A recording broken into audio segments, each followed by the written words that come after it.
Well, good evening. This is Mike Feigen. I'm the owner of Design Tech Homes, and I do this seminar generally once a month. Used to say I do it here in Houston and then one in San Antonio, but with COVID, I actually do it all from my laptop. So sometimes I'm in Houston and sometimes I'm in San Antonio. But I appreciate you all taking the time to listen and learn a little bit about what to look for in a custom home builder. What I'm going to really cover tonight is what to look for in a lot. And if you already own your lot, this will um, apply to you as well. And if you don't own your lot, it will help you hopefully from making some mistakes before you do purchase your lot. That portion of the seminar is pretty quick, what to look for in a lot. And then we move on to what to look for in a custom home builder.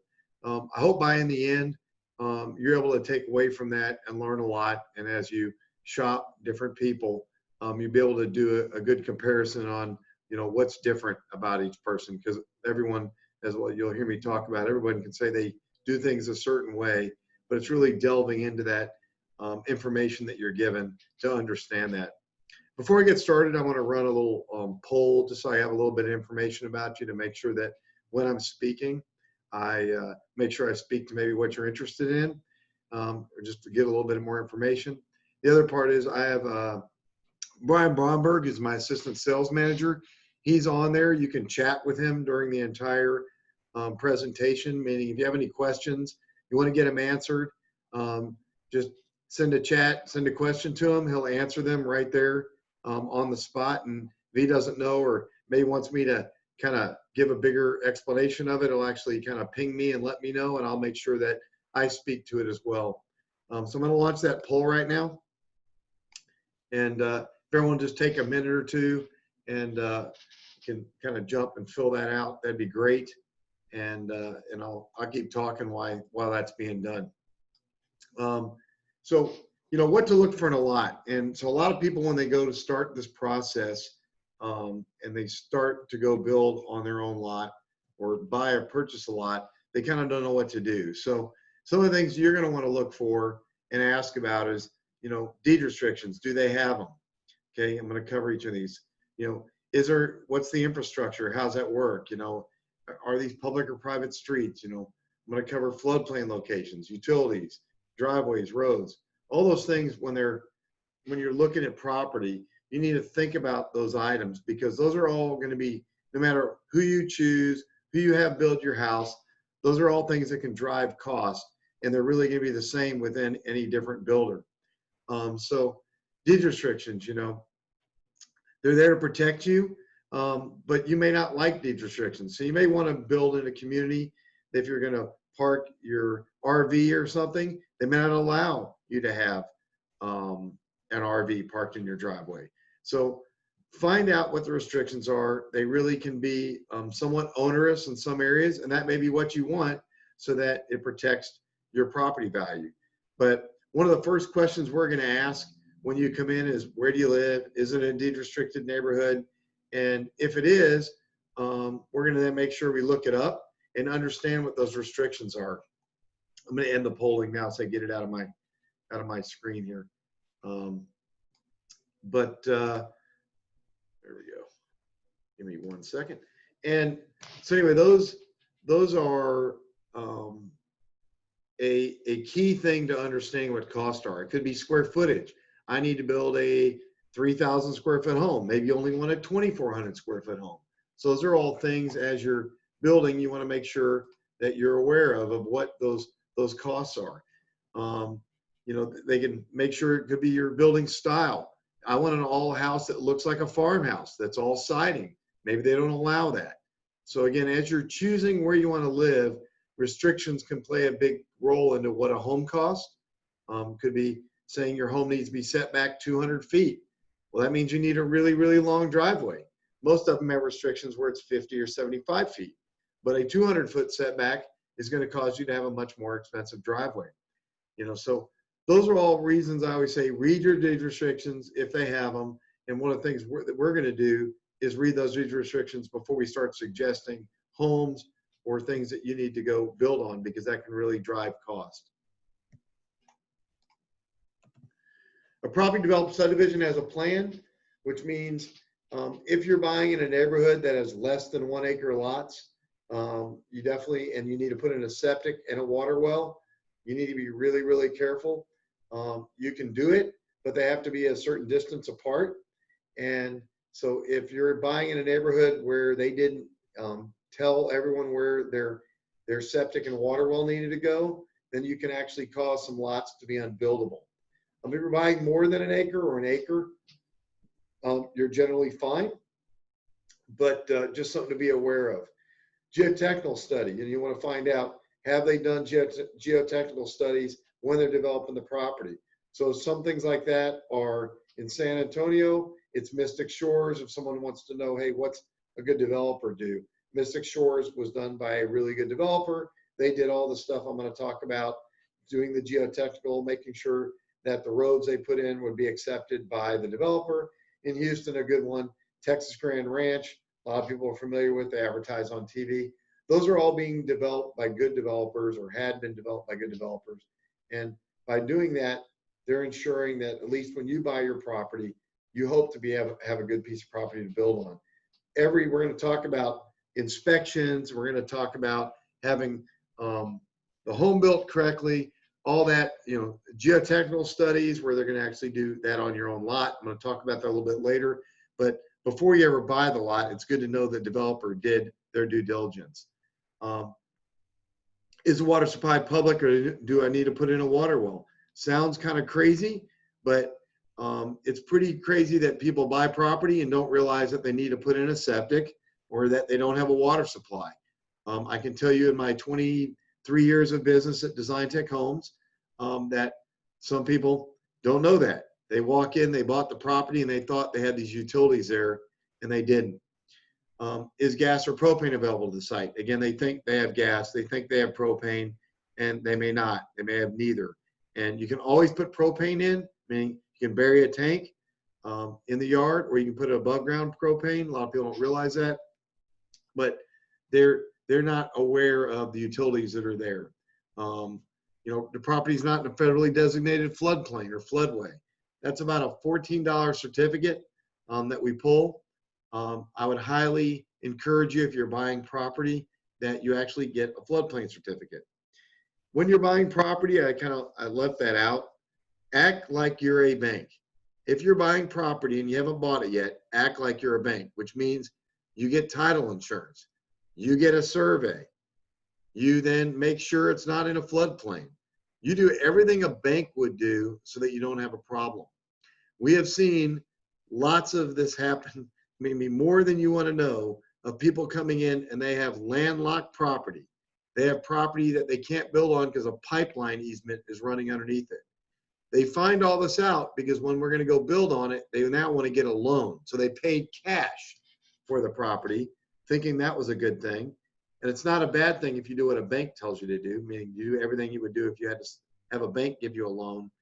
But now they were going to go get a loan for the home. Well, the bank, obviously, we do a survey. The bank wants to make sure they have clear title. They pull title. We get a survey.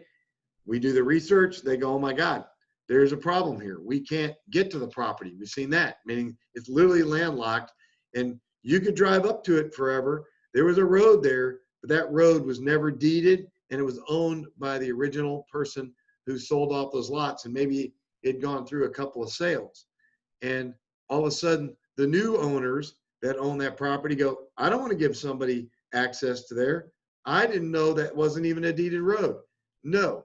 So now they own a piece of, basically they get to use this landlocked piece of property because the only way to get to it is go down this road. And they literally could put up a gate and you can't access the property. We're dealing with that right now with a customer that had that happen to them. So these aren't stories I tell that are, hey, this could happen. It does happen. So again, act like you're a bank. Check with longtime neighbors. May not be in a floodplain, but it does flood. So we ask neighbors. We go around and look at the property and do our best job when we're doing site visits to make sure, hey, we looked at everything to make sure there's no problem here when it does rain a lot. Positive drainage away from your property. The number one reason for slab failure anywhere is not having positive drainage away from your home.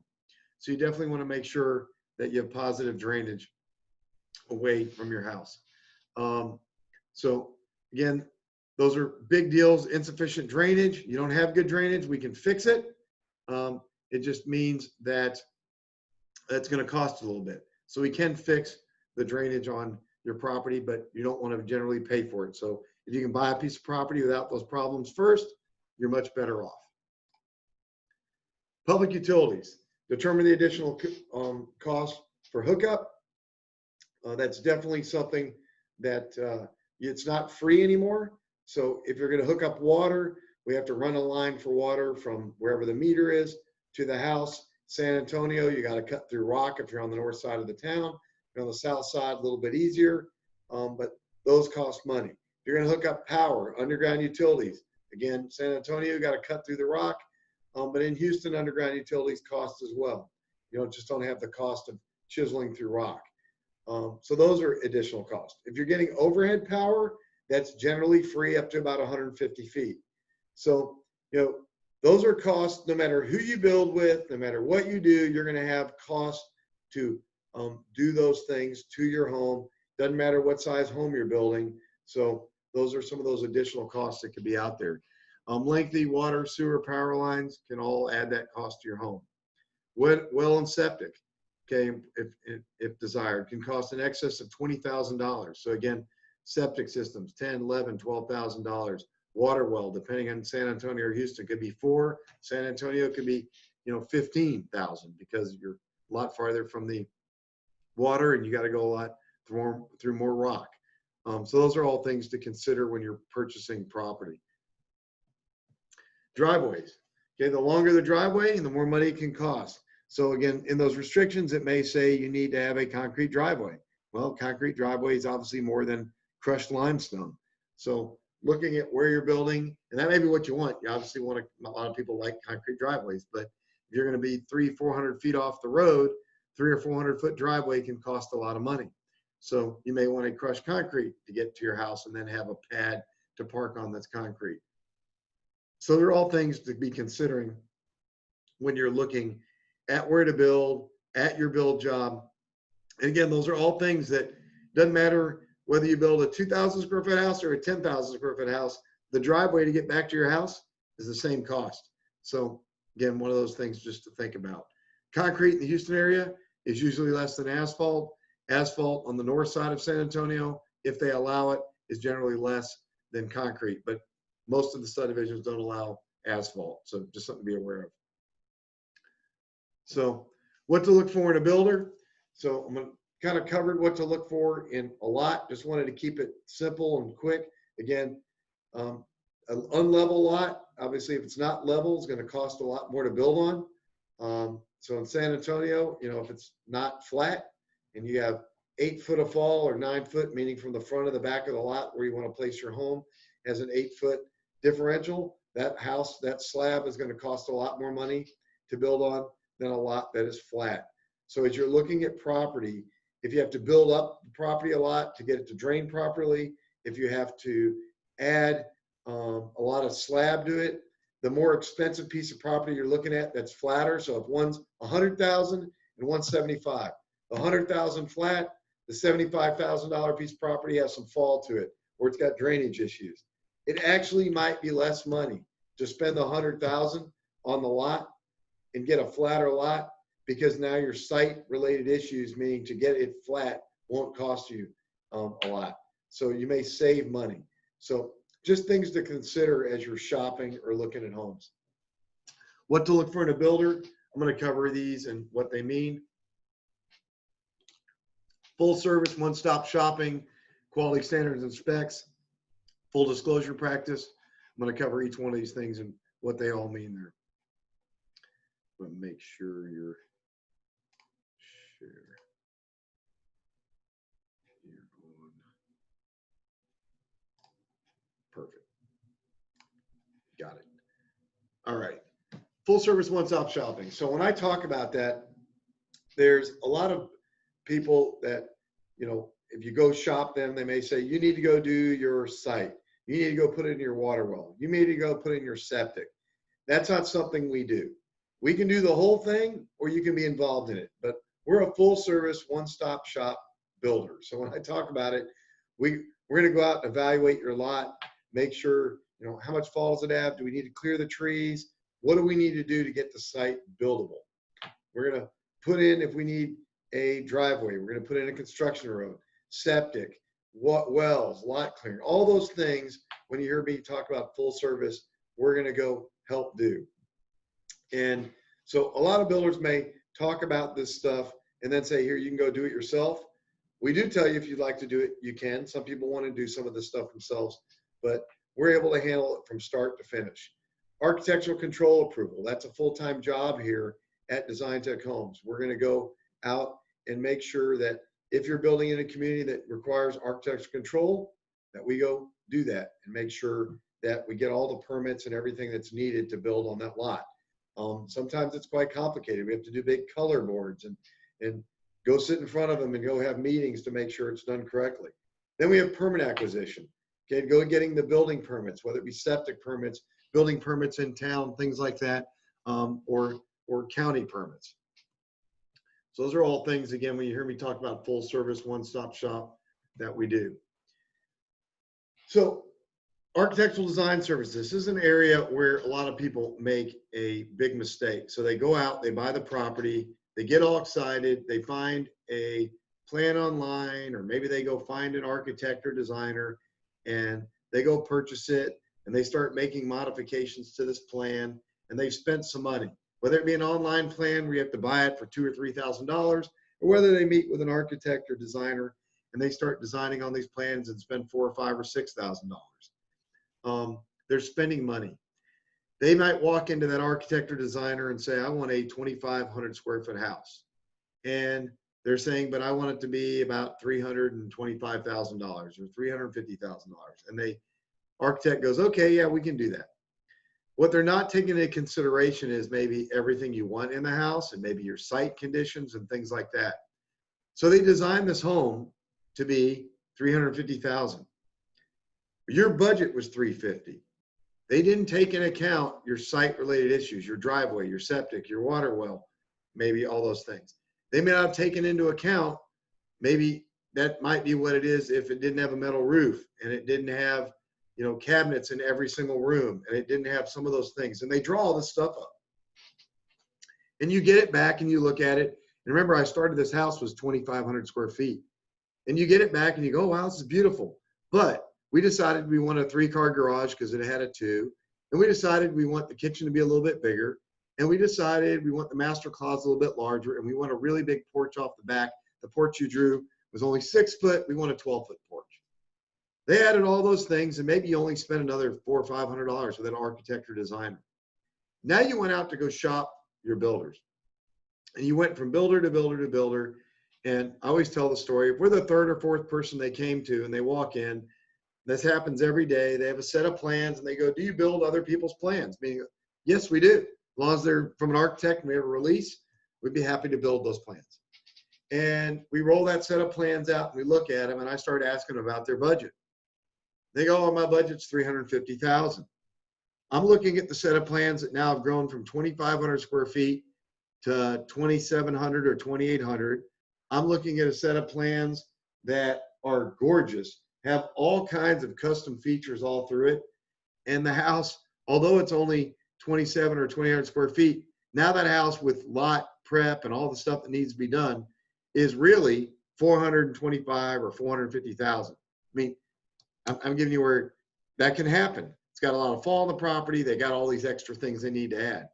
They didn't think through that. And then they go, oh my God, you're the 3rd person that's told us that. What do we do? Well, I can assure you that you're not going to build that plan, because now you've added, it probably was okay at 2,500, but you've added 200 or 300 square feet. You've added porch, which adds cost too. You've added another car garage. That drove that cost up a lot. And now they got a plan, which was their dream plan that they're wandering around shopping. They've spent money on that doesn't work for their budget. So I tell that story because it's a real story that happens all the time. And those people generally, after that whole process, don't build a home. They go, my house is too complicated. I'm going to buy an existing home. So you might be buying a home or a lot, if you have lots for sale, from someone that's selling their property because they go, I don't like this, was too hard.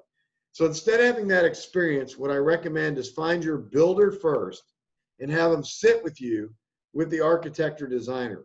So that way, when they're designing things, you know what the cost is. You're not over there kind of figuring it out after it's all done. They're going, hey, I want to add all this stuff. And the builder's sitting there going, hey, you told me you wanted to spend $350. You're designing $450. Do you really want to design $450? Did you win the lottery? Did something happen? So those are the kind of things that by having a builder sit with you when that's going on, you're aware of it. Architects may not realize that, you know, when they're designing the home, that lumber has gone up considerably. And those are things to consider. Or costs have gone up, you know, labor, things like that. The building market is really, really great. COVID has actually helped the building market because people are wanting to move out of apartments and move out and live in homes. And so what we've seen is this vast migration, like in the 60s, because of the kind of some civil unrest to the suburbs. So that trend we're happy about has continued to go on, and that's where people can live now. So where all these people used to be kind of conglomerated in cities or apartments or townhomes, they're now moving out to homes because they can work from home. So the building market is doing very well. And again, we're happy about that, and we're seeing that. So I would find your builder first, then have them sit with the architect or designer to make sure that in the end, you get a home built within your budget and the design that you'd like. We have architects on staff and designers. So again, we do it all in-house. So we're able to help do that and keep everybody on track. Design center. If they don't have a design center, I highly recommend you pick everything before you go build your home. We're a fixed cost builder, meaning we know, and before we build your home, we're going to tell you exactly what your home costs. So you go pick out, after you've found the plan you like, we've designed it, we've moved walls, whatever we need to do, we design from scratch. A lot of people ask, we have people that bring in a piece of paper, we do that too, and design from scratch. But when that's all done, we then go to the design center with our interior designer, which is included if you buy a home from us. So we bring our interior designer in to the process, and they help you pick out all those selections. And when you pick them all out, you know, if you choose upgrades, you go up above stuff, we're going to tell you exactly what all those costs are. That's all priced into your home. And so when you close to start construction on your home, and we tell you your home's going to be $350,000, that's what your home's going to cost unless you make a change. And you could make it a change that could cost less money. You can make a change that costs more money. But typically, that's exactly what your home's going to cost, unless you said, now I want, instead of granite, I want something else on my countertop. I want gold. Then you're going to get the credit for the granite, and gold's going to go in instead of the granite. So those are all things by having a design center. If they don't have one, then I highly urge you to go and find all the products and get it all costed out. So those would be someone that would give you an allowances. We don't do allowances. We're a fixed cost builder. We're going to get you, here's our standard, our included features within the home. And then from those included features, you can always add to those included features and get what you need if it's not included already. We do a lot of things that are included already within the price. The next thing is mortgage services. Most of you would qualify for what's called a one-time close. So as you're looking to build on your own lot, there's different types of loans out there. And one could be a construction loan and then permanent financing. That wouldn't be the route I would go. If you have pretty good credit, you should be able to obtain a one-time close mortgage. We have several one-time close mortgage partners, and those partners, if you use one of our partners, we will pay the interest while the home's being built. So what that means is you will not have any payments until the home's complete. The only payment you might have is if you don't own your property outright, you'll pay for your property. But other than that, the entire build, we pay the interest while it's being built. So depending on the size home you have, that can be a $6,000 to $12,000 savings to you right off the bat versus you getting a construction loan and paying for it yourself. So that's unique to us. So we pay that. And one of the reasons we do that is That's a really big focus on making sure we build the home on time and we move it through the process, because the longer it takes to build, the more money it costs. That doesn't mean we try to build it fast. We just want to build it right, but we're in control of that. So lot site evaluation. This is a big deal. You want to meet with a builder at the site to evaluate the lot. That's a full-time job here at Design Tech Homes. That's our area manager does that. And he goes out and will look at your plan. Once you've chosen a plan, he'll go out to the property. It looks like a surveyor came out to your property, because he's coming out with surveying equipment. And we're going to figure out what's the best placement for your home, where to put the house. Is there a fall on the property? How much fall? Where's the driveway going? Because that expertise is a big deal in keeping the cost, what I'd say reasonable. Because you might meet him out there and go, I want my house way back here. And when he's done with that site evaluation, he may tell you, hey, back there is going to cost you an extra $50,000. If we move it 10 feet forward, I can save you 50. All of a sudden, that new 10 feet forward location looks fantastic. Sometimes saving a tree, they're like, I'm saving this tree. I'm saving this tree. We tell them saving that tree is going to cost you $30,000 or $40,000, because that's what you're going to have to move everything and do all this stuff. All of a sudden, that tree isn't that important. So you definitely want to understand all those things out on site. Are you going to put a pool in? Where are the utilities going? If you're going to put a pool in, making sure we're not running wires underneath where you're going to put a future pool or a future outbuilding or a shop. Those are all things that we're looking at to make sure that when we build your home, your forever home, we're building a home that in the future, you're not having to go redo a bunch of stuff. So we're looking at, are you going to build a shop? Well, maybe, our included feature is a 200 amp service to a home, which is plenty for most homes. But now you want a shop with maybe a welding rig or a lift for a garage.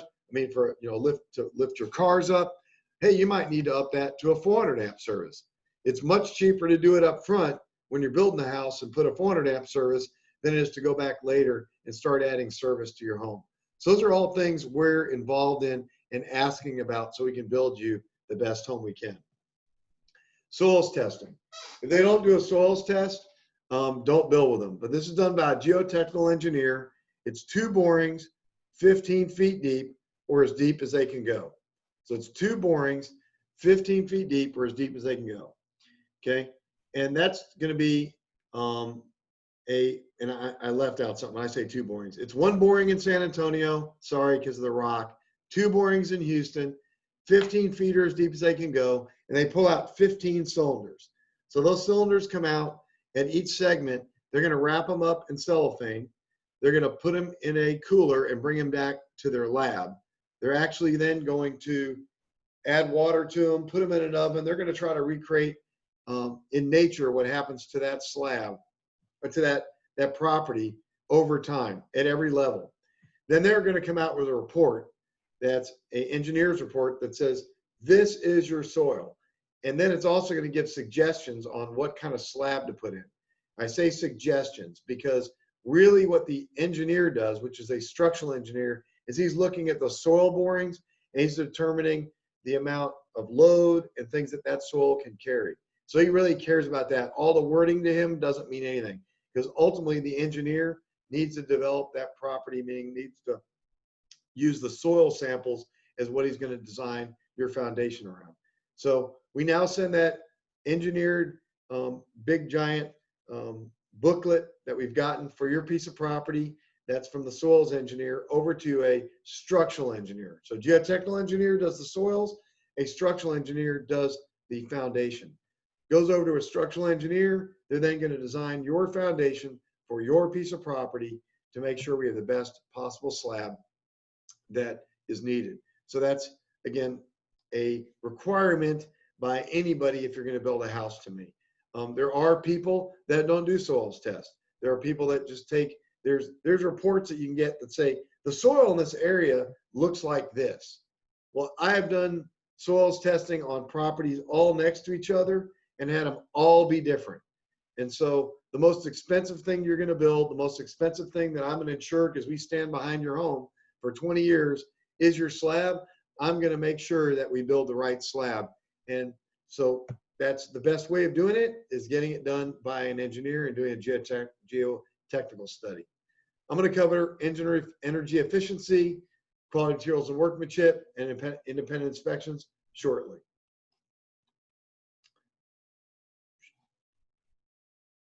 Whoops. Determine that your builder has adequate risk insurance in the event of a loss.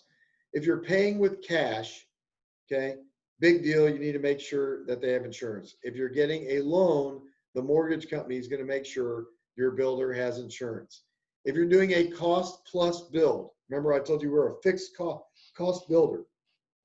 If you're doing a cost plus build and you have stuff stolen off your property, you're going to pay the deductible, or you're going to pay for the cost to replace those things.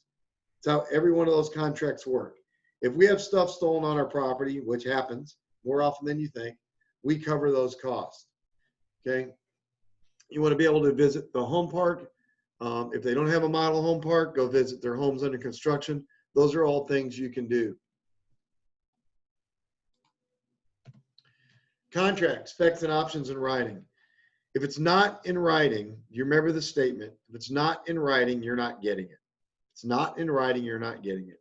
We do everything we do is in writing, everything. So all of our stuff we put in writing to make sure we're all on the same page. All of our specs are written down. When we're going to tell you we're going to use a 2x4, a 2x6, a 2x10, this kind of 2x4. We're going to tell you that this is the kind of HVAC system we're putting in.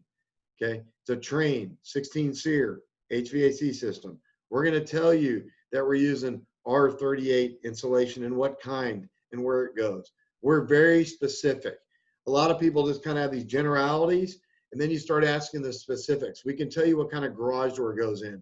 That's an insulated garage door. Wayne Dalton, this serial, this what I would say serial number, this number of door, which one it's selected. So we're getting very specific and granular so that we don't end up with people going, I wasn't clear on what I was buying. So when contract specs and options are writing, that should be something high on your list. Complete plan drawings included with selection options. We don't do red lines. You might come in and go, I want to change this. I want to do this. I want to change that. I want wood floor here. We redraw that on the plan. We want to make sure that in the field, we know what we're delivering. So even if you bought one of our standard plans and made 2 changes to it, we redraw that plan for your particular location and with those selections. If you move an outlet, we move the outlet. We don't just do what some people call a red line and make a change on a plan and hope it gets caught in the field. So when you see that word final meeting with builder, that's really what I would call a pre-construction meeting. I highly urge that you do a pre-construction meeting. That's before you start construction. So if you kind of take it, we've chosen the plan, you've had a selection meeting, you've chosen all your selections, we've drawn a plot plan to show where the house is going to sit on the property, we've gotten driveway, we've done site visit, we know where the water line, sewer line, septic, electric lines, we know where everything's going. That's all represented on your plan. Then before we start construction, before we even close on your loan, we sit down with y'all and go through it with our construction manager, with our area manager, with our division presidents. We go through that with you to make sure we're all on the same page. Hey, are these your selections? These are everything you picked. This is your plan, so that we're all on the same page before we get started. So again, getting it very detailed so that we try to eliminate mistakes. There'll be mistakes. Trust me. There'll be mistakes in building your home. The deal is if it's all documented, we can fix all those mistakes, or it helps eliminate the mistakes. And when I'm saying mistakes being we ordered X and they delivered Y. Well, it was documented. It was in our PO. They did it wrong. It's a really easy conversation to have. You need to move it. Sorry. Like the other day, we had some air conditioning systems that were designed and drawn to be over a kitchen. The customer called up all upset and said they didn't put them over the kitchen. I pulled up their plan, this is a really simple discussion. They were designed, we had a discussion, it was on our PO for them to be over the kitchen. They'll be moved. They were moved this week. Didn't cost me anything, didn't cost the customer anything. But again, we're very specific so that we don't have those type of arguments. So anyway, that gets you that clear understanding between the builder and the home buyer of what you purchased. And hopefully makes for a better experience. If they don't have professional on sales staff, I always say don't buy there.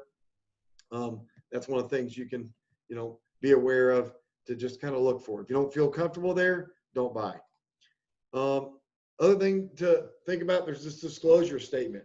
Every builder who's building a custom home in the state of Texas is required to show you this disclosure statement.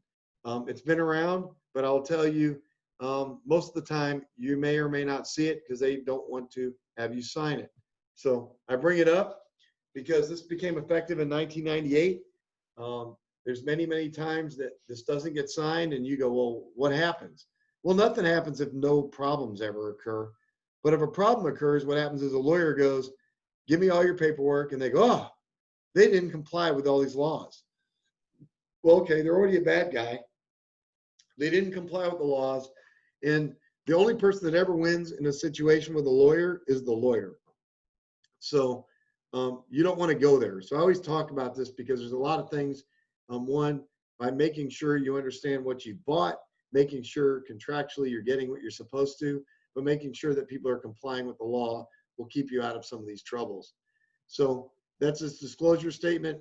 So one of the things that we're required by law is to get you a list of suppliers and subcontractors to be used during the build process. That's after you close. If we make a change, we must notify you of that. So those are all things.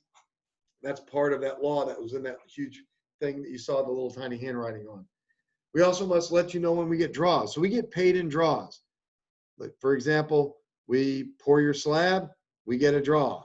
We frame your home, we get a draw. We complete putting in all the HVAC and electrical and plumbing, we get a draw. So those are all areas that we're getting paid throughout the process, and we must notify you of that. When we get that draw, okay, we have what's called, the escrow account can't be commingled. Okay, so we have the builder's operating account, which I can put money into, that is the profit. The operating account is what I can go pay my construction managers, pay for my office, pay for whatever in. And then the other account, okay, the building account, okay, not my operating account, the building account is where the cost of your funds that I'm drawing down. So for example, let's say a slab costs $50,000, okay? That's what you were charged in the whole realm of things, meaning part of that draw was $50,000 for the slab. $45,000 of that is cost. $5,000 of it went to pay, as a portion of the pay for everything that goes into the home. That $5,000 I can do whatever I went with. The $45,000 is in that building account to go pay for your stuff so that we don't have a problem. Okay, meaning I get hit by a truck. Okay, something happens. That money's there to pay for your house, for that slab. All that's in an effort not to get liens on the property. The lien laws in Texas are not good. They're not good for me, and they're not good for you. Example I'm going to give on that is I pay the plumber in full. You pay me, I pay the plumber. Plumber puts in all the faucets. Plumber doesn't pay the supply house. Supply house then puts a lien on the property. You paid me, I paid the plumber. Supply house has a lien. Okay. What we do to make sure that doesn't happen is, first of all, it could happen.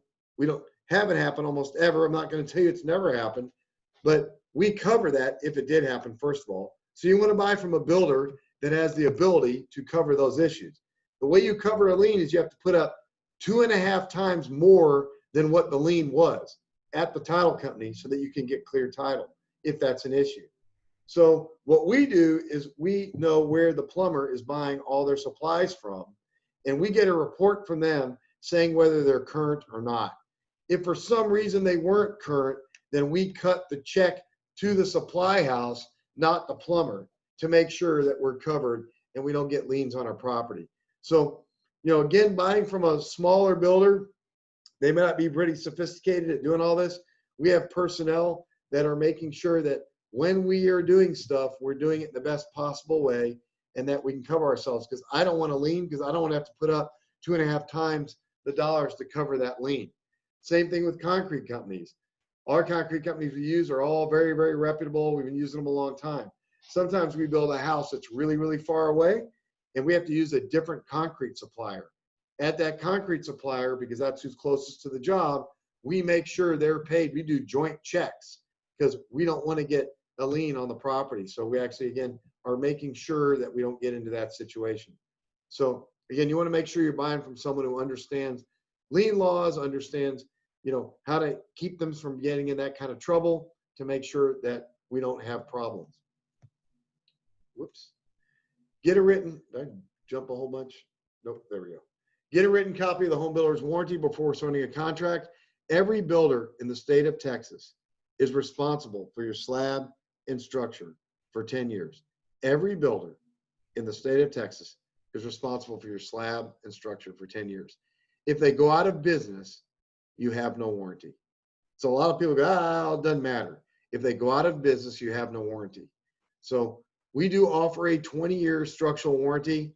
10-year, again, is what is required by law, but we offer a 20-year warranty, and we didn't offer that until we were in business for 10 years and prove that all the stuff I'm going to go through later, if you do things the right way, keep you from being in trouble. So we subscribe to ACES. There's lots of different third-party warranty and dispute resolutions. ACES is one of them. Many of the builders are on that. Some people are with Residential Warranty Corporation, but ACES is the one we subscribe to. And really what that is we get into a tip. You tell me it's black, I tell you it's white. They get between and go, hey guys, no, Mr. Builder, the buyer's right, go fix it. I can tell you we never even need to use that because it's really black and white to me. If it's wrong, it's wrong. If it's right, it's right. We're going to go fix it. I can't even tell you the last time we ever got ACES even involved in the house. Literally, it's probably been 12, 13 years. They just don't need to because we're going to do the right thing. We're going to build the house the right way, and we're going to stand behind it. And if there's a problem, we're going to get out there and fix it. 24-hour warranty service. We have full-time personnel that manage warranty. So if there is a warranty call, we have a 24-hour service that you can call. It then will get a hold of us. If it's an emergency, I always say, stop whatever the big emergency is. ARS, call somebody, stop the emergency. But if it's something that can wait, we're going to make sure we can handle that. Next. Always check the builder's references. Okay, that's something you can do.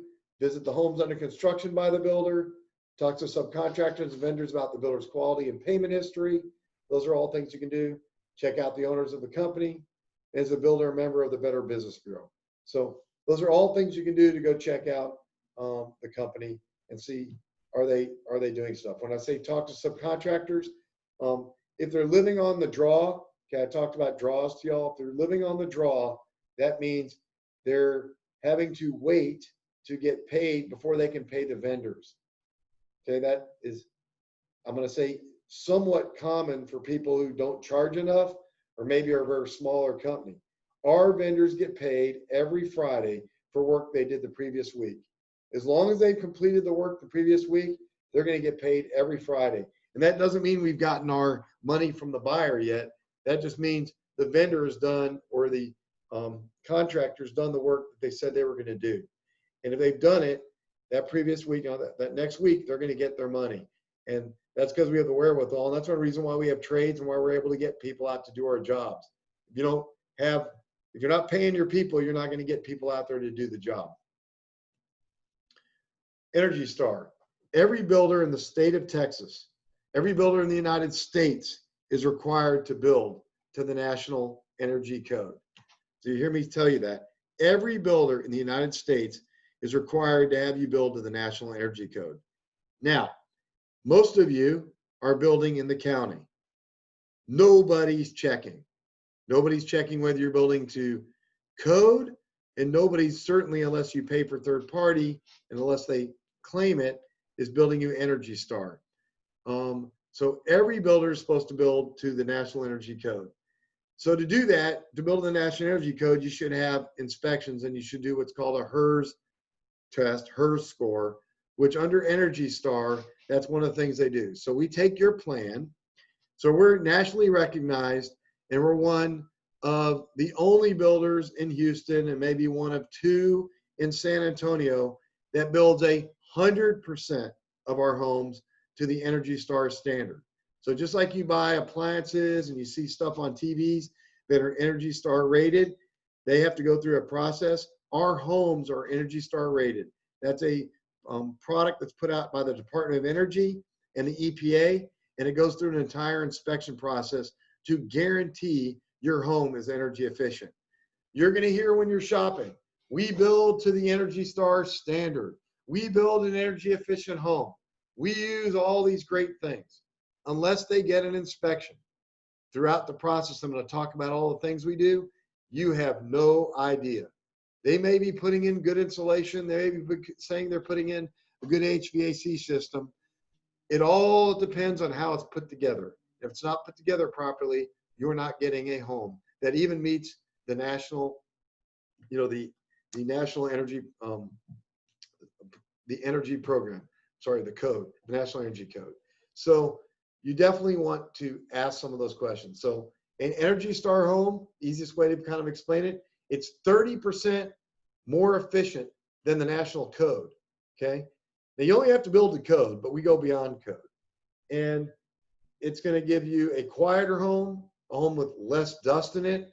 We're also recognized that we build EPA Indoor Air Plus certified. 100% of our homes are Indoor Air Plus certified homes, okay? It's another big deal. They can't guarantee that unless you have third-party inspections. All of our homes go through that. So nobody else can tell you they build an Indoor Air Plus certified unless they're actually going through that. And so radiant barrier, that's the, if you look up at your attic deck, that reflects out the radiant heat. We're going to put R38 insulation. It's going to be highly insulated. We're going to put R15 in your walls. Okay, it's going to be called a bib system, blown in bibs. We actually put fabric all on your outside of your wall, in the inside of your home, all around the outside edges of your home. And that blown in fiberglass gets blown in. It's a system that gets into the wall and compacts and gets you that R15 and closes up all the crevices. We also use foam around every window, around every door, around every crevice, at the top plate, at the bottom plate. These homes are sealed up really tight. Because we seal them up so tight, we actually have to bring in fresh air. So we actually have a system that for it's all mechanical and electronic. For every hour of runtime, it actually manages the air within the home to make sure you're getting fresh air in from the outside. Because we built your home so tight, you actually are all in there, you're breathing out of your mouth. You got off-gassing from products you bring in, food, all that kind of stuff. It doesn't get out. So you have to actually have it mechanically removed. So we actually bring in fresh air. It goes through the system and exhausts out the stale air. Older homes, like when I grew up in Houston, the season would change, the fronts would blow in, it would really blow through the house. You just had a lot more air exchanges. That part was good. The bad part was that's not energy efficient. When it would get really cold outside, it would get really cold inside really fast. So these homes are built really tight. They're built to be lower cost. So when you're living in your home, one of the Design Tech homes, you're going to have lower bills. You're going to hear again when you shop, we build to that standard. They don't unless they actually go through the inspections. Your ductwork on your home has to leak less than 5%. Less than 5%. I can tell you many of the trades, I should say the contractors that we want to go hire, will not do our work when they know we're Energy Star, because it's really hard. That's why there's not a lot of builders in the program, because it's really hard and they don't want to take the time to build it energy efficiently and build it right. They have to come out, they do this duct blaster test where they actually put pressure on all the ductwork and close it all up and see if it leaks at all. If it leaks more than 5%, we got to find it. They also do a blower door test. They put an apparatus in one of the doors and bring the house to negative pressure. That means what they're checking for is any air coming through, any of the outlets, light switches, all the places that air can come in from the outside, they're checking it all. If we fail that, we have to go find where it's coming from. They actually use smoke to do that. We find where air is coming from and moving, and we have to go seal it up. So this is a very intense program. I don't know, a lot of people may or may not appreciate it until they live in a home that's Energy Star rated, quieter, less dust, more energy efficient. You know, windows we use are better than most people's windows. They're low E3. You're going to hear people tell you they use double pane low E. Well, we use a low E3. I always use Ray-Bans as a great example. These are great pair of Ray-Bans versus the ones that aren't polarized that are cheap from Walmart. Okay, they're just different. You're paying for a better kind of glass. You're paying for a better pane. You're paying for a better window. Certified inspections. Okay, if you're out in the county, most people don't realize this, there are no inspections. Nobody's inspecting your home. If you're in the city, yes, you have inspections. If you're in the city, you have to actually build to the National Energy Code. They actually check for that. If you're in the city, they need engineered drawings. All of our plans are engineered foundation. We also engineer our frames. That's unique to us. Most people who build in the county don't engineer their frames. We engineer the frame as well as the foundation.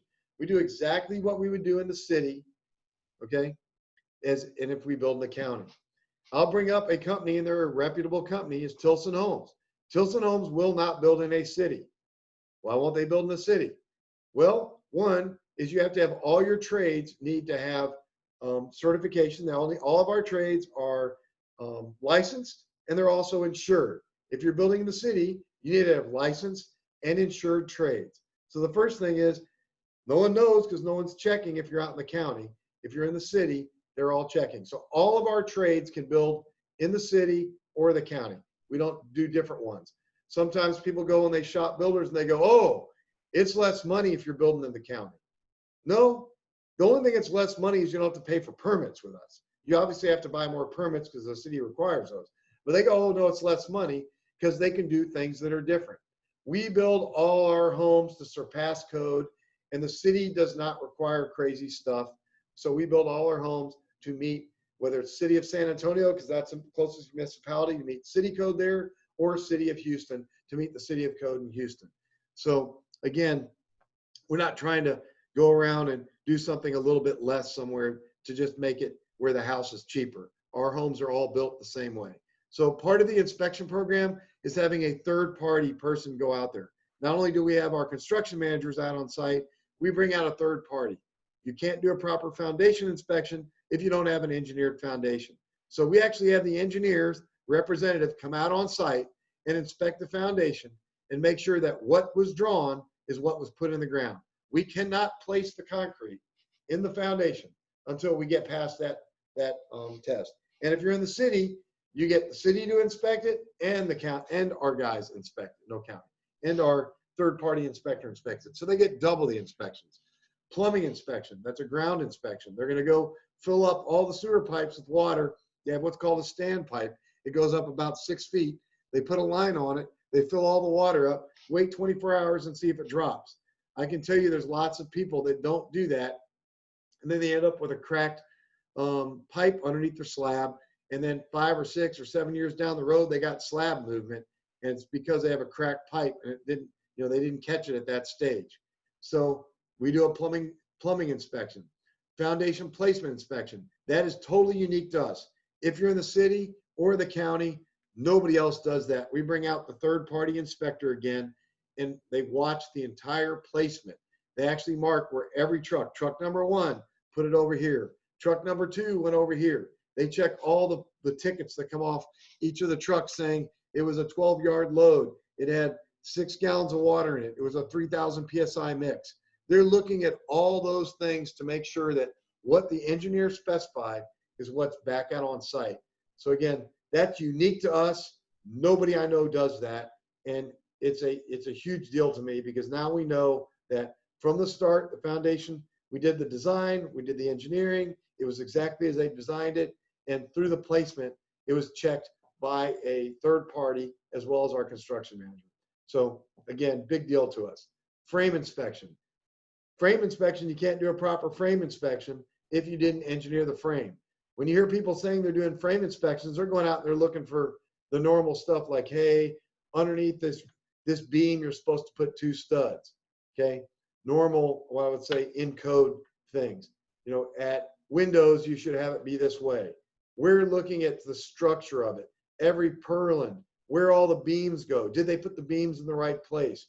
Did they put everything together in the right way. And the engineers, saying the inspector that's working for the engineer is out there checking all that stuff. So in the end, when they say you've now passed your frame, it meets what's on the drawing and it's done properly. Plumbing inspection, okay, they come out, they're going to check all the plumbing, the electrical. Okay, again, if they don't have a plumbing or electrical inspection, they probably aren't a proper plumbing and electrical. Again, you got to be worried that are they using a licensed plumber or electrician, and HVAC. All those are inspections where they're out looking at everything, making sure it's done correctly. Block and insulation, that's part of Energy Star. Okay, so they come out, they inspect and make sure that did they install the insulation properly? Because once you put the sheetrock up, you can't see it anymore, and then it's going to show up in that test, that blower door test. If all the stuff wasn't sealed correctly, the blocking was put in the right places, the foam, all those things, then it's going to show up that blower door test, and we're going to have to go find it. And some haven't had to do that, but rip out a wall. I shouldn't say that. I've had to rip out a wall before where someone removed the insulation before they put the sheetrock up because it was in the way of something, and removed it, and it showed up when we did this test. We're like, there's a hole there somewhere because they actually used infrared. We cut a hole. It was missing some of the insulation because it got covered up, and we fixed it. So we are able to go see this stuff after the fact. We just don't want to have to fix it after the fact because it costs money. In that case, it cost the person who took it out money, not me. But it cost me money and time. In fact, I told you I'm paying the interest while that home's being built, and those kind of things stop and might take 4 or 5 days to figure out. Then we do a cosmetic inspection. Okay, that's done by a third party as well as our own construction manager, and I say as well by the customer. But we don't depend on you to find all the cosmetic stuff. We use a third party and our construction manager and our area manager. So this goes under about 3 or 4 inspections before you ever start looking at it to make sure that we find all the stuff that you might find if you're looking. We don't want you to find stuff. When you close on your home, you're gonna hear a lot of people talk stories about, oh my God, I had a punch list and they were back in my home for months. Okay, we do not want that. Literally, we close homes generally with nothing on the list, or it's 1 or 2 items that we just couldn't get. Like maybe we had a scratched doorknob. You have a knob, we're just waiting for the new knob. Okay, so that's on our list. We're not closing stuff where we got to repaint rooms or come back, fix whole floors. That's not going to close. We just don't close the house. We'll wait till it's complete. Then we do a final code inspection. That's much like an inspection you would have if you'd bought an existing home. We're going to do a final code inspection where they're going to come check everything one more time. And that last inspection, that energy code inspection, that's the blower door test and the duct blaster test. So as you can see, we go through a pretty extensive testing. And at the end of this, if it's passed everything, and when it does pass, you're going to get a certificate from Guardian saying your home's Guardian certified, and you're going to get a certificate from the EPA and the Department of Energy saying your home's Energy Star certified. So when you do sell your home and someone says, is your home energy efficient? You actually have the proof that all that is done, not just saying, yeah, it's energy efficient, or yeah, the builder told me it was good. So building green, I just bring this up. I would tell you that most builders, honestly, now they may not build green because they don't do the energy side, but as far as products that go into your home, most builders try to build green, and most of the stuff is green out there today because the government doesn't allow you to sell it. I always just bring this up because I say, be real careful. A lot of people go, I want to put in solar panels. Okay, that's cool. That is green, but that actually cost, the payback on solar panels is over 20 years. So, and the life of a solar panel is 20 years. So in our environment today in Texas, that's really not what I call putting money in your pocket, okay? Sensible green. I want to put money in your pocket, not in ours. So, you can do it, but if you're asking me whether it's the greatest thing in the world, no, it's not the greatest thing in the world. You're not going to save money. You're better off using propane or gas if that's where you want to save money. Or putting more expensive windows, even though the windows we put in are great. Up your windows and you're going to get that money back way quicker than putting in solar. But a lot of people talk about paints. We're using low VOC paints. We're using low VOC cabinetry, all those things. Everybody's using the same ones because they can't get stuff that kills you. So just be aware if someone starts making giant claims about how green they are, they're probably not as green as they want to be. So I don't brag on it, but we are, again, part of Energy Star makes you green. We've been doing green building techniques for the time we started the company because it's more efficient and better for the environment and better for the customer. Talked about we do a 20-year warranty. I just put that back up there again because, again, other builders, they offer 10. We do offer a 20-year warranty. Just really, we believe in our product. That's because we do all the stuff we do to stand behind our product there. Financing, I always say, how much can I afford? I always put this up there because a lot of people say I'm going to wait, and I probably should do the difference between 3 and 4% today instead of 4 and 6, but this gets you the idea. So in this case, it was 4%, and they qualified, or they wanted a payment of $1,000 so they could buy a $209,000 house. They waited for interest rates went up 2%. You can see their purchasing power went down considerably, and their payment, although it was the same, they could buy a lot smaller home. That's not where everybody wants to be. Today, rates are at an all-time low.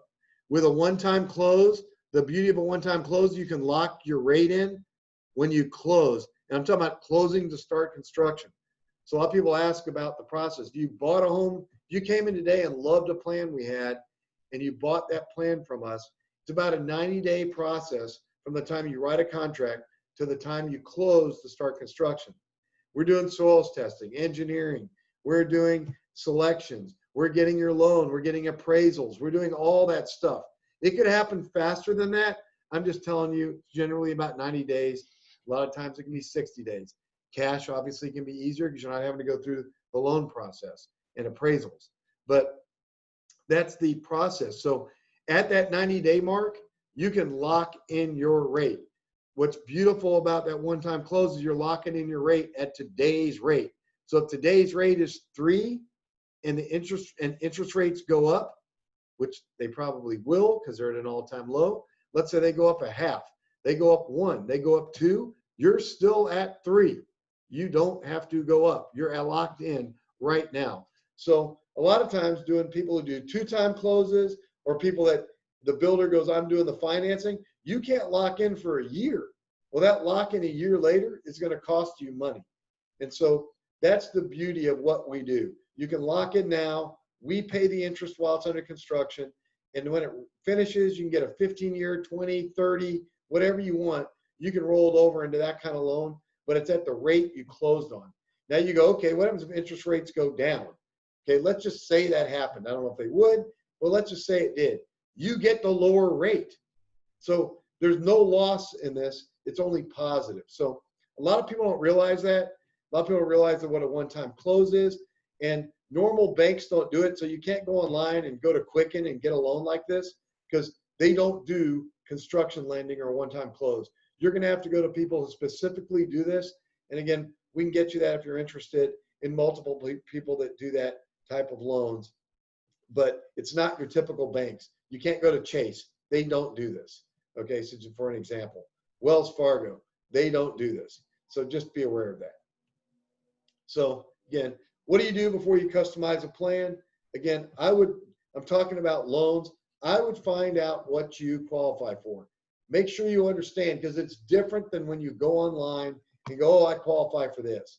A construction loan is more risky. Okay, so when you're doing this, why is it more risky? The bank is hoping you pick the right builder. The bank is hoping that nothing happens to you during the build. The bank is hoping the builder finishes the home. The bank is hoping all those things. So there's more risk. If they're doing it on an existing home, the bank has less risk because when you close, they know what they have already. Something happens to you, they can go get that house right away. It's finished. So that's why it's a different, process, and you need to be aware of that and why it's more difficult. What do they look at? These are all things they look at: credit scores, liquid assets, debt to income ratio, appraisal, monthly income. Again, reportable earnings if self-employed. Self-employed always is a little bit more difficult because you got to prove you've been there a while, that you have money, that where it came from. So just things to be aware of. So Common questions we get. Again, I'm going to be open for any questions you might have. Love to answer them. But common ones I go over is, can we modify our plans? Yes, we're totally custom. You can take our plans. We can change our plans. We can add things to them. We can change the elevations. You can like a floor plan and like an elevation on another plan, which is what the fronts look like. That's what elevation means. And we can change it. So we're really totally custom. We don't try to discourage you from being custom, but we will tell you why we came up with those plans and why they're that way. I will tell you, a lot of people, don't take this the wrong way, don't know how to read plans. So when someone tells us what they want, we're then generally able to pull a plan and show them this is what they like. A lot of times the plans that they brought us from the outside, they're going, I love this plan, I love this plan, I love this plan. What they loved about it was the front, the elevation. And they didn't really understand what the inside looks like. And so we're able to help with that. And we can always get that elevation generally on another plan. We're very similar to it. How long is the process? Again, about 90 days. How long does it take to build? Depends on where you're building, but we generally quote 9 months to a year to build. Can happen quicker than that. Again, it depends on location, the size of home you have. We build all different size homes. So really want to specifically talk about your home, where you're building, and the kind of home you're building. What kind of insulation is best? We always bring this up because a lot of people say, hey, these people spray foam in the whole attic. Here's what they do. And I always bring this subject up because go online and type in sick houses sickened by foam insulation or sick house by foam. Foam's a great product. We do use foam, but I don't use it to spray the entire house with it. One is it's a chemical process. So we're putting a lot of chemicals in your home. And secondly, it has to be mixed correctly. And, you know, the people out that do that job, the people they send out, the people that own the company probably know how to do it great. The people they send out to do that job, you know, you're supposed to know what's the air temperature, what's the air temperature in the home, what's the air temperature on the truck, what's the equipment, you know, what's the speed of the equipment running. There's a lot of things, what's the humidity. They got to know all the stuff to have it properly mixed and spray out into the home. The smaller stuff you see around windows and doors, like great stuff that you buy or the low expansive, that's all chemically mixed and is right every time. The ones where they're spraying the whole house, that's not that way. It actually takes a lot of education to understand it and do it right. That doesn't mean it's never done right, and we can do it. I'm just telling you, I'm not a big fan of it because I can get you all the same amount of great sealing of a home because of what we do, because we wrap your entire house with OSB. We then wrap your house with Tyvek. We use tapes. We use silicones. We use all kinds of stuff to seal the home. We use the foam on the inside around the doors and windows. So we're getting the same type of insulation, the same ratings. Again, we're guaranteeing that to you through Energy Star without the cost and without some of the caustic things that go into having foam. Foam's also highly flammable. Any of you have a fireman that's a friend, go ask them what they think about foam insulation, doing the whole house in foam, and they'll tell you, hey, we get to a house with foam insulation, we just let it burn to the ground because we don't want to die. It puts out caustic chemicals when it burns. It also, when it really gets burning, it just literally, the house just erupts in flames, and they'll tell you that. So again, those are all things that aren't talked about that, you know, people go, this is the greatest thing since sliced bread. I do think it's a great product. I do use foam sometimes in certain places where you can't access the attic or we need to go up against a roof deck. I'm just not a fan of it everywhere. So hopefully I didn't kill that subject too much. With that, I'm open to any questions you might have in any of the areas we talked about. So love to hear from you. So one of the questions was, you know, what's it cost per square foot? And, you know, that's a really loaded question because it depends on what kind of home you're building, what kind of elevation. But we have homes that are priced from $100 a square foot up to, you know, $108 a square foot. All those things depend on what you're putting in the home. All those things depend on the features you're putting in the home. So we're able to do all that stuff. We're able to get you in a home priced in those price ranges. We build homes that are $200 a foot. Again, driveways, septics, water wells, all those things when people look at total overall cost add to the cost of a home. You know, one of the questions, do I need to buy land first? You do need to own land so that we can build a house. So yes, you do need to buy land. And generally, I would always tell you, find the land because that can drive your design and can drive your home. So yes, finding land is crucial to being able to build your home on it. So yes, having land is a big deal. You know, what's it cost per square foot, include driveway, lot, clearing? Again, that goes back to, depends on how much land, how big. So those are what everyone always wants to know, is what's the cost per foot. It's really understanding your property. We can help on that. We're going to look at your property. We're going to look at how much has to be cleared. But those are all things that all are property specific. And those are those things that, depending, it doesn't matter who you're building the home from, to clear your property, you know, let's just, I'm throwing out numbers. To clear your property, if it's heavily treed, could be $6,000. It's $6,000 whether Design Tech Homes building it or XYZ's building it, or, you know, somebody else. That's the cost to do that portion of it. A septic system, that's the same basically for everybody. So those are some of those fixed costs. The home pricing, when you see difference in home pricing, you're generally looking at the differences of the quality, okay, and what they're putting in it. And it's not that one uses granite, one doesn't use granite, okay? It's how they build the home. You know, a 16 SEER air conditioning system is much more costly than 14. They're different, okay? They're a different cost. And a 16 SEER system is going to save you money for the life of the system.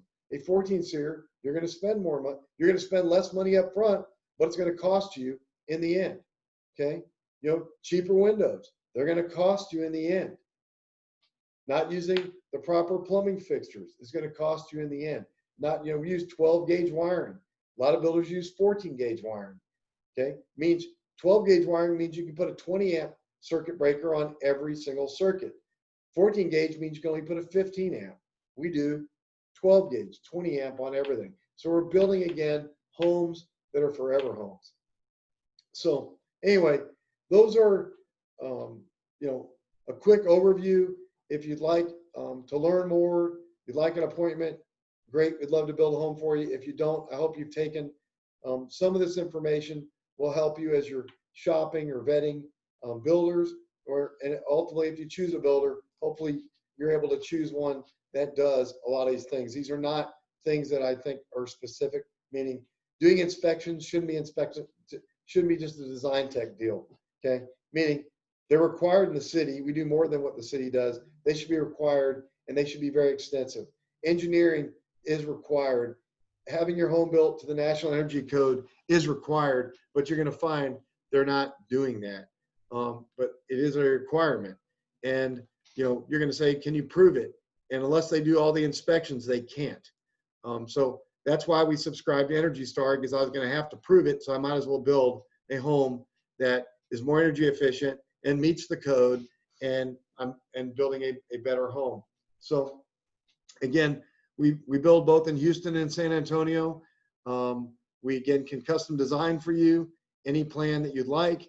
And as always, I always use those, as I was talking about costs are always going up. So if you have the ability to build now, a lot of people don't realize, again, you're not making any payments, okay, until your home is complete. Your home is complete, that's when you're going to start making those payments. And to get going, depending on the size home you're building, it's $3,000 to $5,000. That's what it costs to get started building a home with us, $3,000 to $5,000. And if you're buying one of our plans, and then you will have no other costs, okay, besides your whatever your closing costs with your lender or all that stuff. But as the home's being built, there are another costs. So if you want to save for a year or 9 months or whatever the build time is, you can save that entire time and at least lock in your interest rate and lock in your cost. You know, we had lumber go up. I'm going to give you an example. If you bought January, February, and March, those people, the price of lumber went up almost 180%. You literally can type in lumber futures if you want to go to the web, you know, lumber futures site and look at the lumber futures from January to today. They were like 300 per thousand board feet. In January, I think is what it was $900, okay, this month. It's a big difference.